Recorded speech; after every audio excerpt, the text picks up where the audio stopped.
welcome to Addicted to Murder. This is Courtney, licensed professional counselor with over a decade of experience. And this is Trisha, and there are supposed to be a whole bunch of these occurring in the next few days.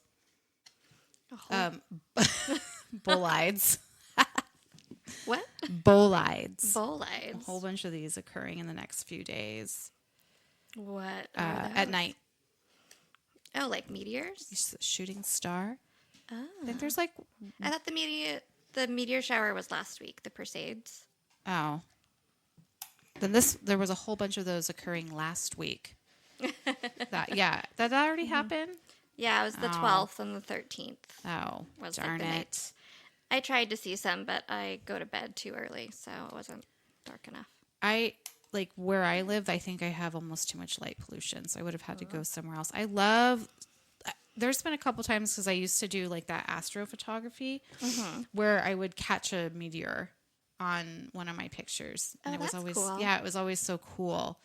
You think of a meteor kind of, to me anyways, like doing an arc, but it was just a straight line. But you could see like the tail, because when you take pictures of stars, you have to slow your shutter speed down a lot. Right. So you can see it's hard to describe, but you can see it on the print, like it's shooting. Very cool. Yeah, it's fun times. Well, anyways, so I was a little late on that meteor shower because it was a while ago. But shooting stars are bolides. Oh, I've never heard them called that. Yeah.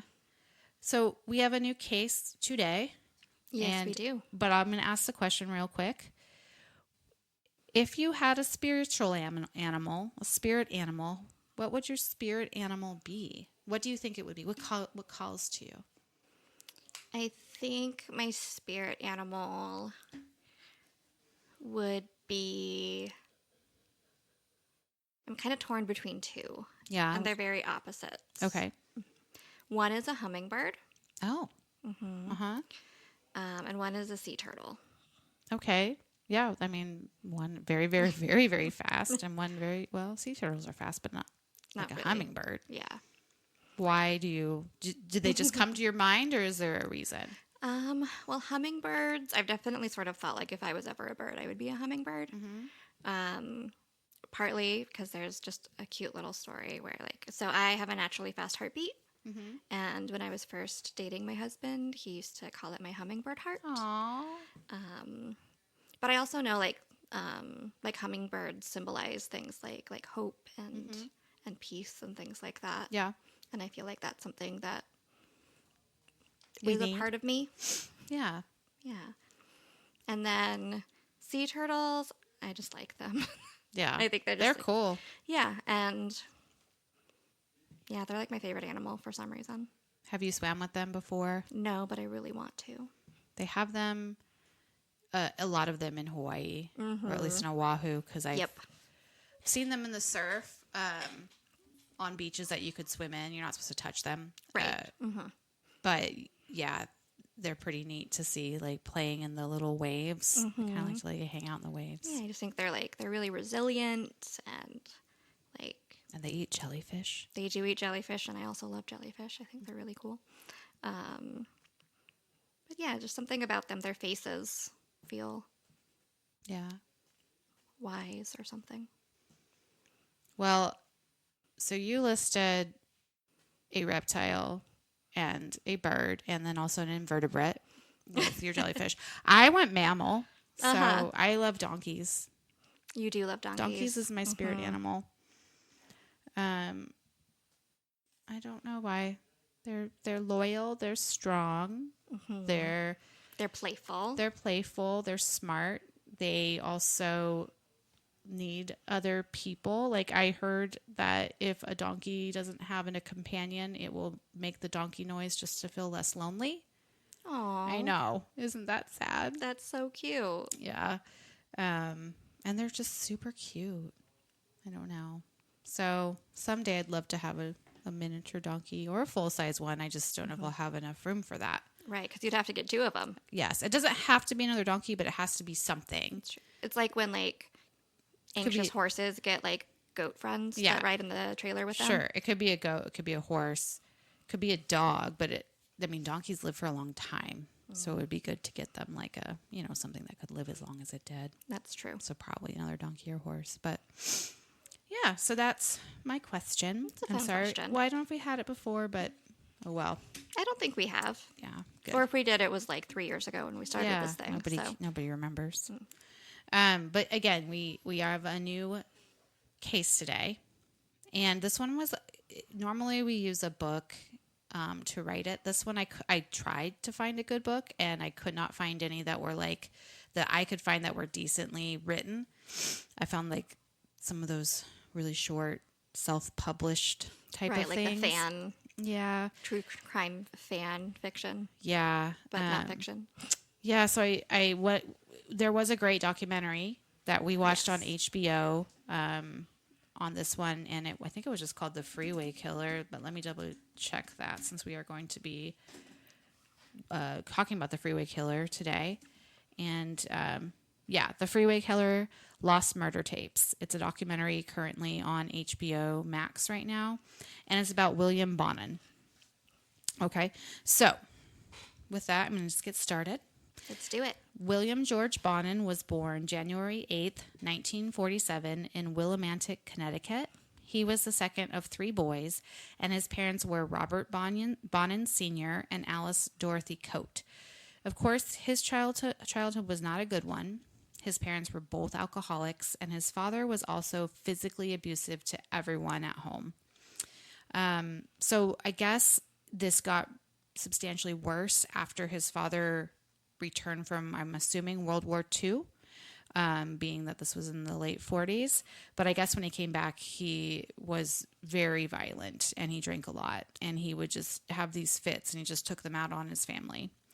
And to cope with his PTSD or whatever happened to him over there, he was drinking a lot, and he also started to gamble. So Billy's mom also had mental health issues, and she had constant mood swings. So I don't know if she was, manic depressive. I don't know. And she was allegedly very domineering and emasculating to Billy, and perhaps his brothers as well. So she also drank a lot and gambled a lot. So he's got 2 parents that are gambling drunks, basically. And that meant that him and his brothers were left alone for long periods of time. And I guess based on what some of like the neighbors have said, the 3 boys were always dirty, and they were usually very hungry and just generally neglected.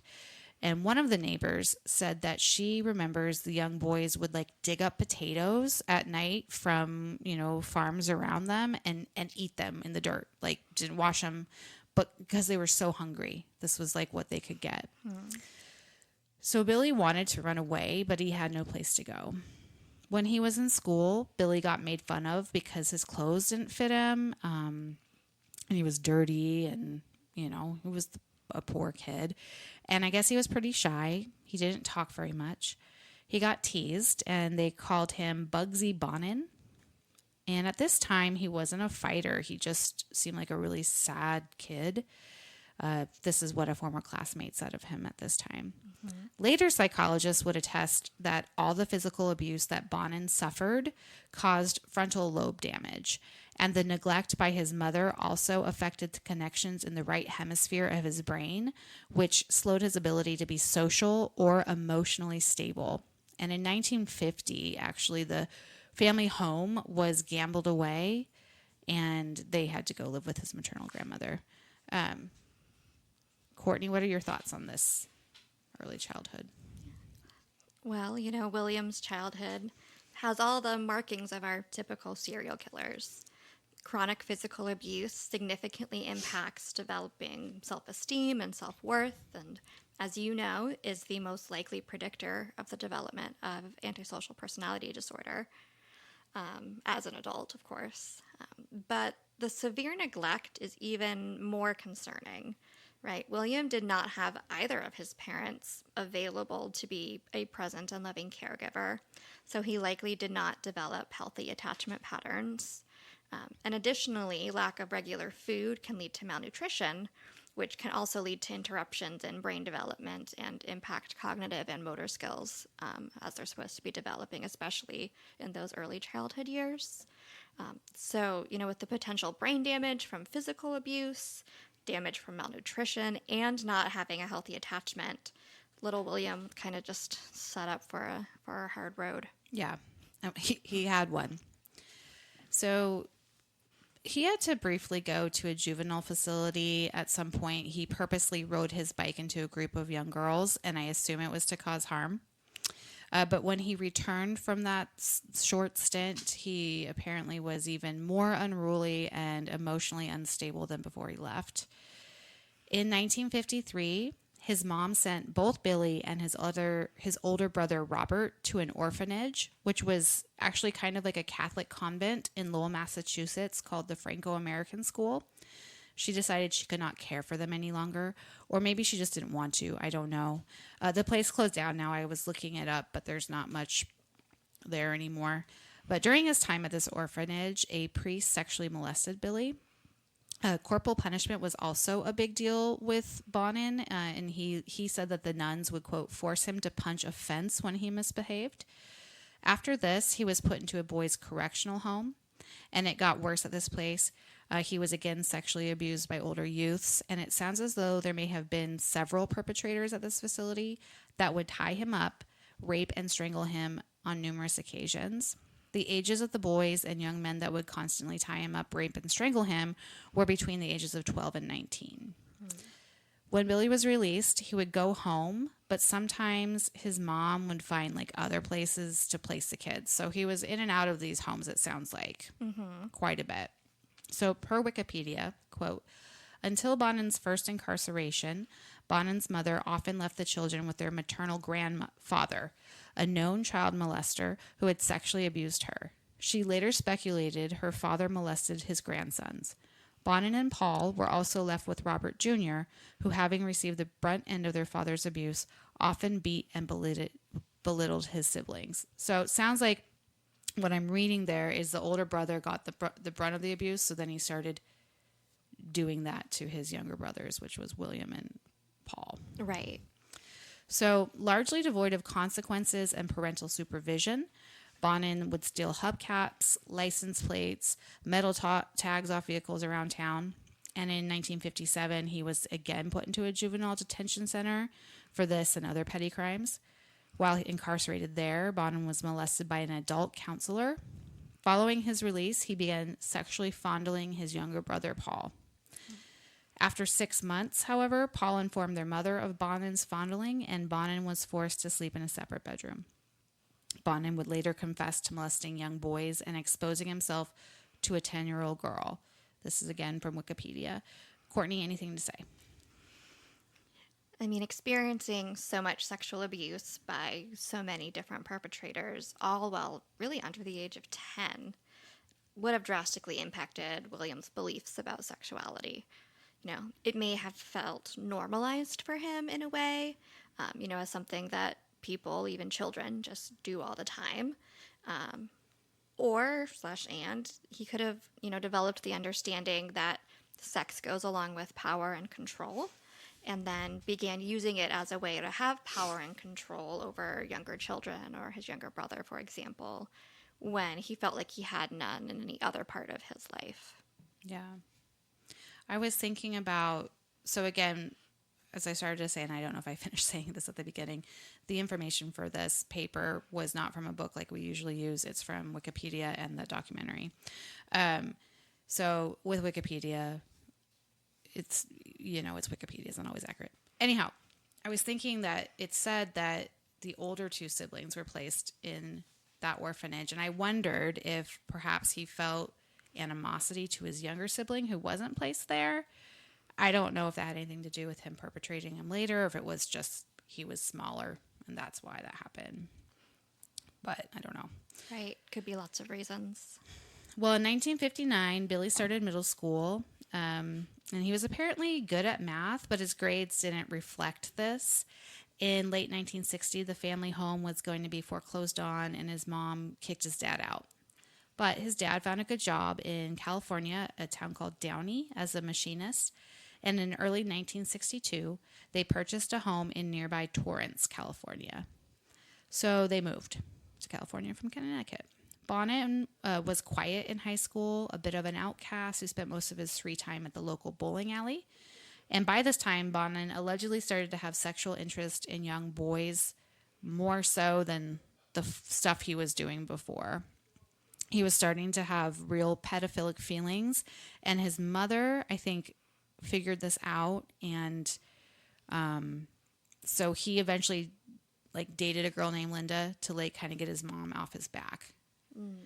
So she was, she kind of knew suspicious about Paul, but she was okay. And again, they were a Catholic family. His mom was kind of a practicing Catholic as much as she could be with all of the things she was doing that. Right. But anyhow.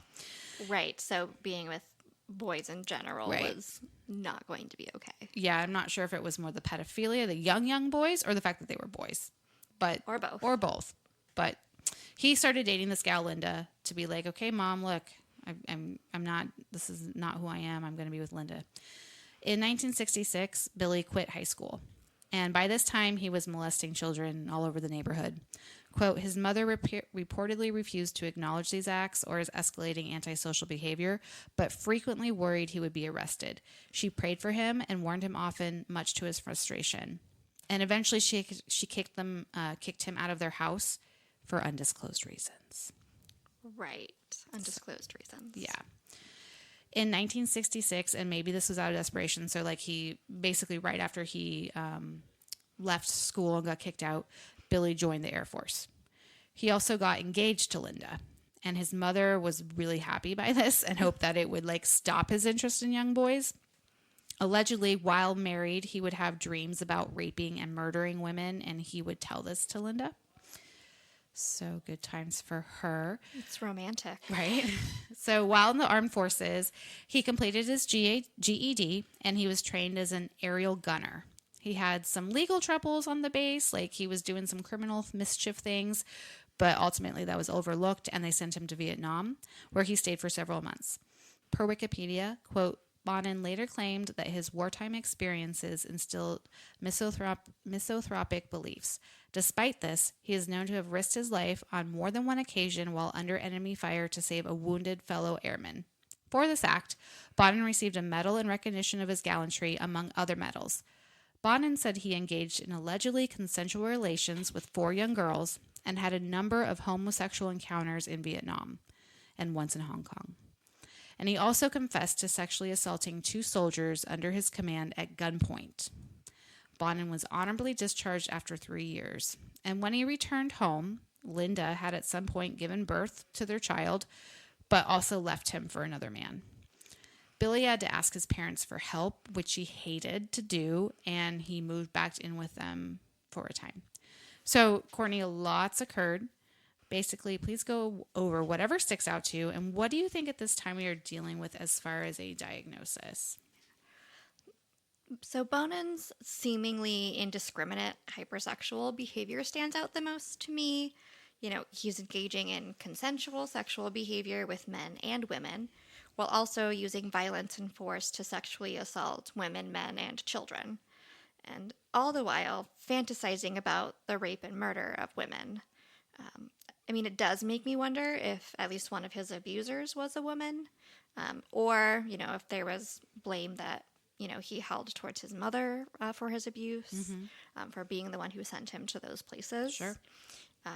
Diagnosis-wise, in addition to pedophilia, because I do think he would probably meet criteria for the paraphilic disorder, I think we're looking at antisocial personality disorder.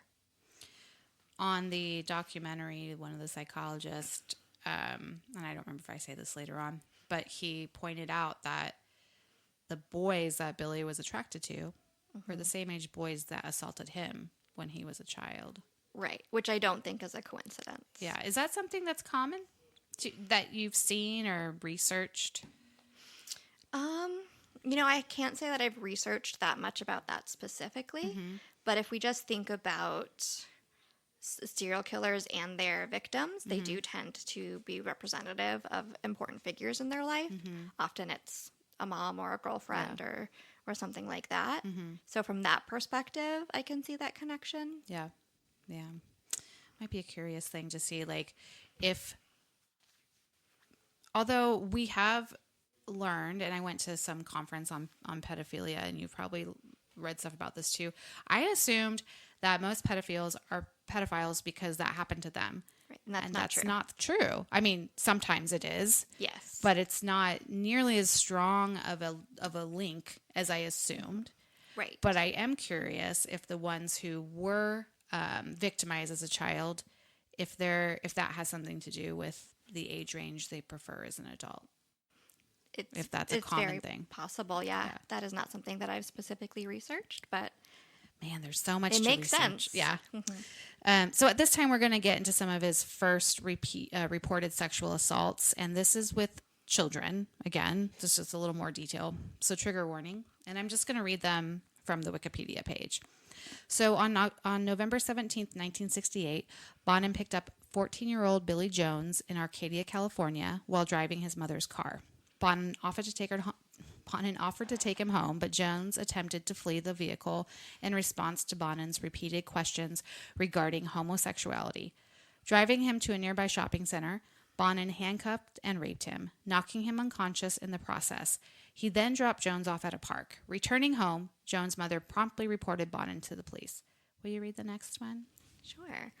On November 26th, Bonin picked up 17-year-old hitchhiker John Treadwell of Torrance. Bonin began asking him about, quote, fags and homosexuality before accelerating the vehicle and producing a handgun. Bonin parked in a secluded area. He then raped Treadwell and bludgeoned him with a tire iron. Bonin threatened that he had friends who would aid in avenging him if Treadwell told, quote, the man of what had happened. On December 4th, it was reported to the Torrance Police Department by 17-year-old Alan Pruitt that a man with medium-length dark hair and olive complexion had offered him a ride before deviating from the highway and handcuffing the boy, who was extensively sexually assaulted in the vehicle. On January 1st, 1969, Bonin offered a ride to 12-year-old Lawrence Bretman of Hermosa Beach. Ignoring the boy's pleas to let him go, Bonin began threatening Bretman. He parked and forced Bretman to perform oral sex on him, molesting and robbing him at gunpoint. He then threatened to kill Bretman if he ever reported the incident. And on January 12th, Bonin reportedly picked up 18-year-old hitchhiker Jesus Monge, asking him about homosexuality before offering him $20 to perform oral sex. When Monge attempted to exit the vehicle, Bonin physically and sexually assaulted him. He was then handcuffed and raped. Bonin threatened Monge, stating, "I'll rip your nuts off if you don't cool it." I'm flashing to John Wayne Gacy. Mm-hmm. He used handcuffs as well, right? Yes, he was trying to show a magic trick. Yeah, okay. Did he... I know Dahmer used sedatives. Did Gacy use sedatives, or was it more like this? He used alcohol. And probably, I think I remember him talking like slipping other substances into the alcohol as well. So Bonin wasn't using any of that. He was using something to restrain his victims, but he was not like... plying them in any sort of he wasn't trying to make it easier, I suppose. Right. For the victim or himself. So he must, I would assume, like them struggling. Potentially. Because, yeah, he could just as easily offer them a beer or something like that. Right, or a joint or something. It doesn't sound like he did that. So that was just a thought that just popped in my mind was Gacy. What do you think, Courtney, about this? Kind of about all of this in general? Yeah. I apologize. I had one more paragraph to read. I skipped it. So he was eventually captured. The city was searching for this awful serial rapist, and they had like a description of him because these kids weren't murdered yet, right? And a policewoman discovered Bonin when he had scared a 16-year-old boy, and she followed up and was able to find him.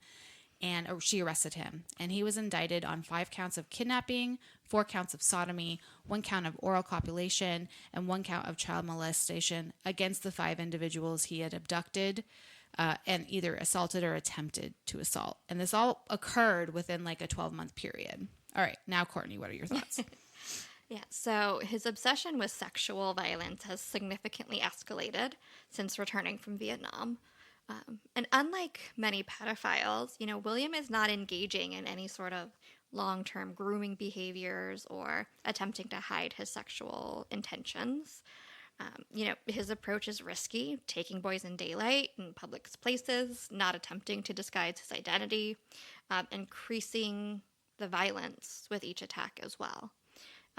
There's a strong element of sexual sadism that is emerging now with these attacks that wasn't necessarily there before. I'm curious because we know that he does like prepubescent boys based on like the pedophilia he displayed earlier. Yes. These boys aren't necessarily that. And I'm just curious if this was just, they were available.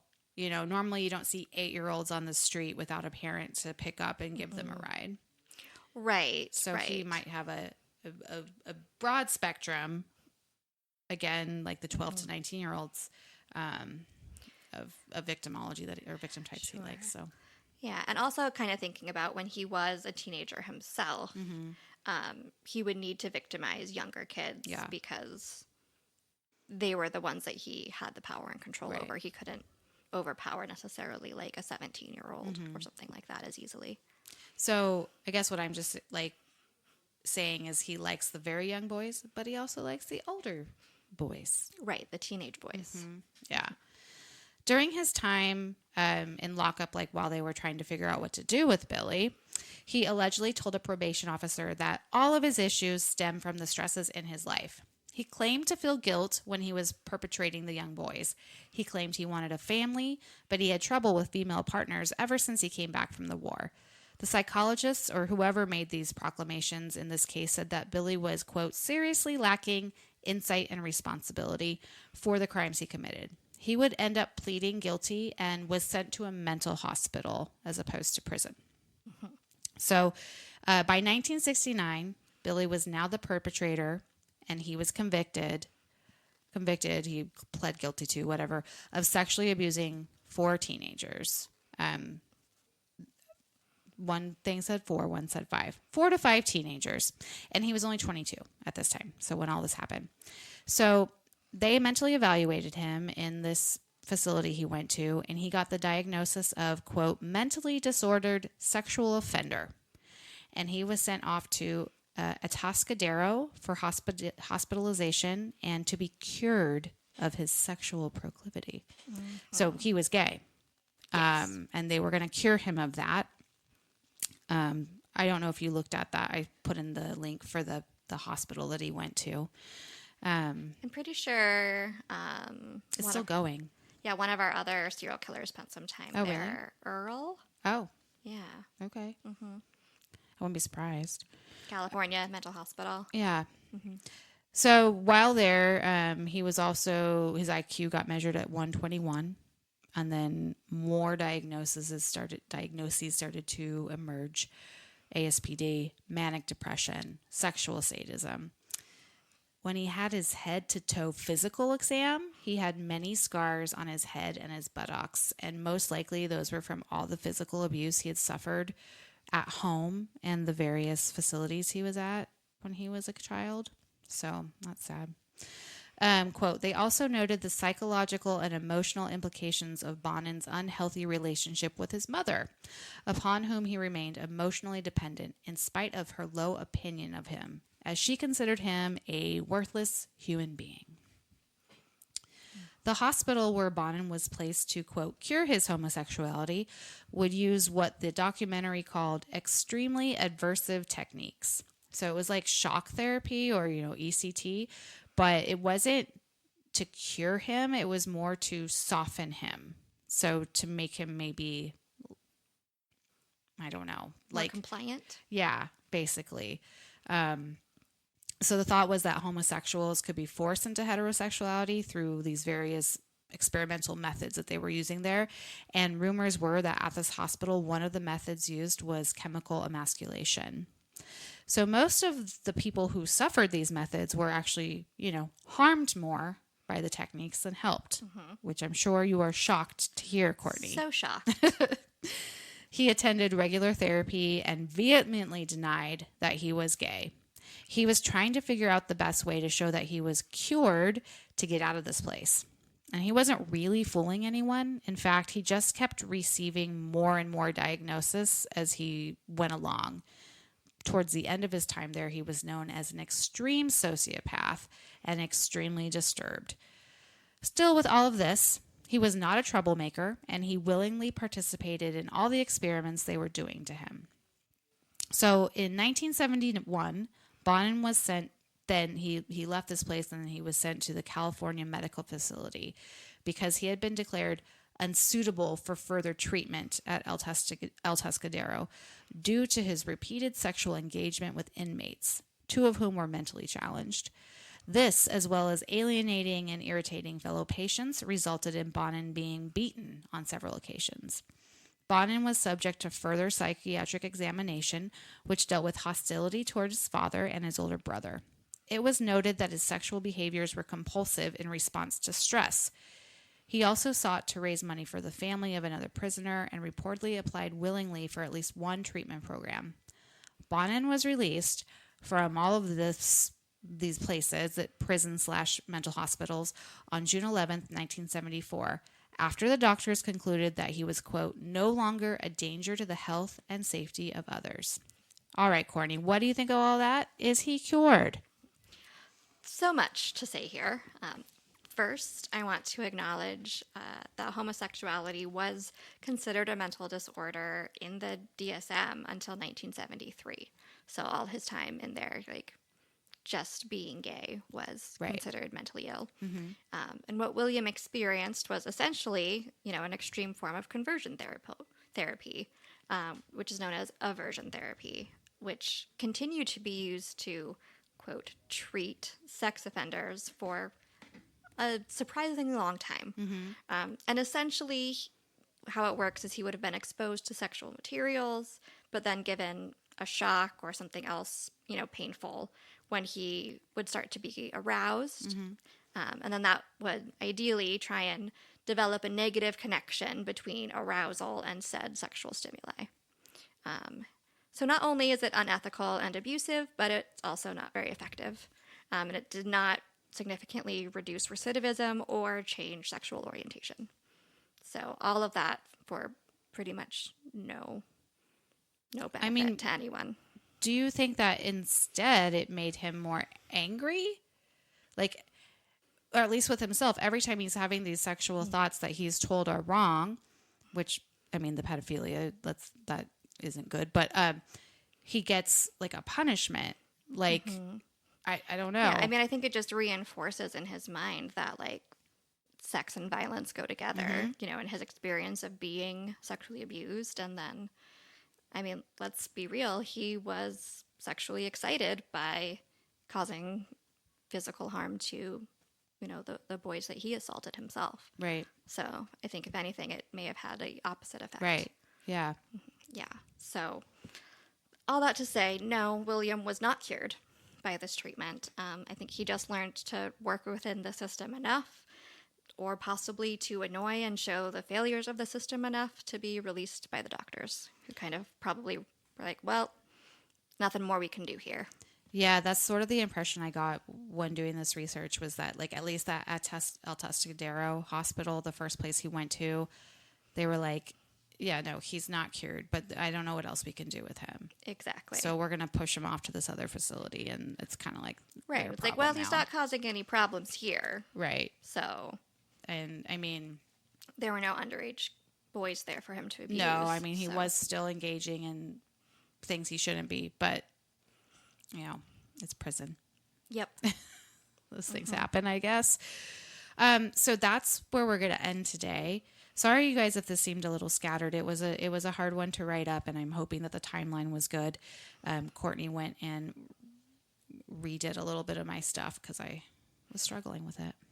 Yeah, well, bouncing back and forth between multiple sources always makes things a little hard to synthesize. Harder. But I do totally recommend, if you guys are interested in this case, I do totally recommend that documentary. Yes, definitely. It's good. It's really good. And we'll go over, like, the murders because obviously Right. we know he's not cured or he would not be on our show, of what probably next time. I'm not sure. This might just be 2 parts. We'll see. But this case gets a little crazy It does. because something happens in this case that we don't usually see. And that's all I'm going to say. Do you have anything you want to say before we wrap up? I mean, we can't top that. So, Okay. so no. Okay. Well, everyone stay safe and we'll see you next Tuesday. Bye.